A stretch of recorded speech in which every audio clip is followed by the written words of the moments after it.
کردار کشی کرنا چھوڑ دو. اگر ہم نے آپ کی شروع کی تو پتہ نہیں پاکستان بننے سے آج تک کتنے جنرلوں کی شروع ہو جائے گی. بیٹی بھائی وہ ایکیوزڈ ہیں, ان کی لسٹ لے کے جس طرح ہم نے پریس کانفرنس کی تو آپ کی اینٹ سے اینٹ بڑھ جائے گی. اسرائیل کے وظیفوں پہ پلنے والے جرنیلوں, ریٹائرڈ جرنیلوں, اپنے حدود میں رہو. کام کی ہڈیوں سے گوشت تک انہوں نے نچوڑ لیا ہے اور اتار لیا ہے. ابھی نندن کی کیا بات کرتے ہیں. چیف آف آرمی اسٹاف تشریف لائے, پیر کانپ رہے تھے, پسینے ماتھے پہ تھے. شاہ محمود صاحب نے کہا کہ خدا کا واسطہ ہے اب اس کو واپس جانے دیں, چونکہ 9 بجے رات کو ہندوستان پاکستان پہ اٹیک کر رہا ہے. وہ کوئی ہندوستان نے اٹیک نہیں کرنا تھا, کچھ نہیں ہونا تھا, صرف گھٹنے ٹیک کے. اب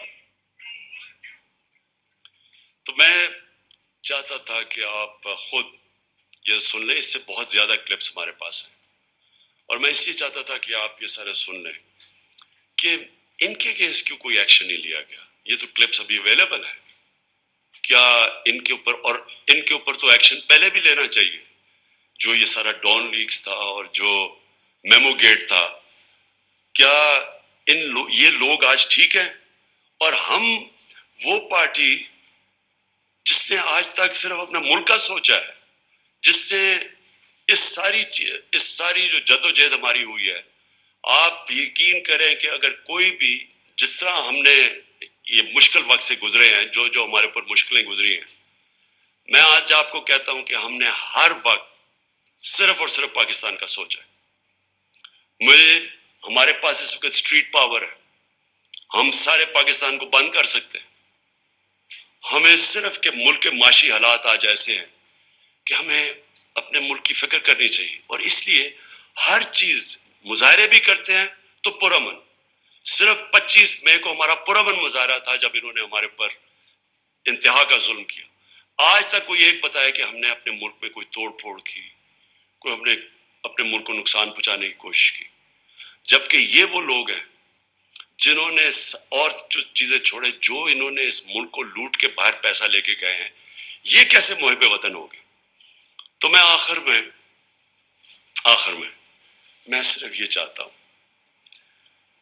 کہ یہ جو کوششیں ہو رہی ہیں سازش کر کے ایک ملک کی سب سے بڑی جماعت کو توڑنے کی, ہمارے لوگوں کو توڑنے کی بھی کوشش کی جا رہی ہے, اور کہ الیکشن میں کسی طرح یہ اتنے کمزور ہو جائیں کہ جب یہ الیکشن ہو, اور الیکشن کی پلاننگ کر رہے ہیں کہ یہ اتنے کمزور ہو جائیں, اور پھر نواز شریف آئے وہاں سے انگلینڈ سے, اور اس کے بعد کہیں کہ جی دیکھیں عمران خان کو بھی ڈسکوالیفائی ہو سکتا ہے اور وہ بھی ہو سکتا ہے, ہم دونوں کو ایک ملا دیں, اور اس کے بعد یہ پھر وہی اسی الیکشن کے ذریعے الیکشن کروائیں.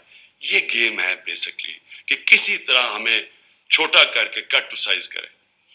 میرا اگلا سوال یہ ہے, جو بھی یہ پلاننگ کر رہے ہیں, کیا یہ پاکستان کے لیے بہتر ہے؟ کیا پاکستان اس میں سے اس دلدل سے نکلائے گا؟ پاکستان کو تو اس وقت سب سے زیادہ ضرورت پولیٹیکل سٹیبلٹی کی ہے, کہ ایک تکڑی گورنمنٹ آئے, اسٹیبل گورنمنٹ عوام کی پاور سے, جو پھر اس ملک کو اس دلدل سے نکال سکے. کیا اس میں یہ جو پلان بن رہا ہے, کیا اس میں پاکستان میں پولیٹیکل سٹیبلٹی آ جائے گی؟ اور جو بھی یہ پلان بنا رہا ہے, کیا اس کو اپنی ذات کا سوچ رہا ہے یا ملک کا سوچ رہا ہے؟ یہ صرف تھوڑے سے لوگ اپنی ذاتی مفادات کے لیے اس ملک کو ادھر لے کے جا رہے ہیں, اور مجھے افسوس سے کہنا پڑتا ہے کہ خدا نہ خواستہ یہ ادھر نہ چلا جائے کہ ہم سب کے لیے اس کو نکالنے کے لیے اپنی اور نیشنل سیکیورٹی کمپرومائز کر دیں. ابھی بھی مجھے خطرہ یہ ہے کہ ابھی بھی ہم کوئی ایسے فیصلے نہ کر لیں جس سے ہماری نیشنل سیکیورٹی کمپرومائز ہو. صرف ایک راستہ ہے آج, اگر ہم نے اس سے نکلنا ہے, صرف ایک راستہ ہے, اور وہ ہے صاف اور شفاف الیکشن. اگر ملک کو ہم نے اس مشکل سے نکالنا ہے, اس کے علاوہ صاف اور شفاف الیکشن کے علاوہ جو اور راستہ لیں گے, ملک مزید اور نیچے جاتا رہے گا. جس طرح کی مہنگائی آج ہے, جس طرح کے لوگوں کے حالات ہیں, جس طرح کے بجلی کے بل ہیں, ہر چیز مہنگی, اور ابھی مزید اور مہنگی ہوگی کیونکہ ڈیویلیویشن جو ہوئی ہے, یہ ساروں سے عوام کے اوپر بوجھ بڑھتا جائے گا. اور پھر سے آخر میں صرف صاف اور شفاف الیکشن سے ہم اس سے نکل سکتے ہیں.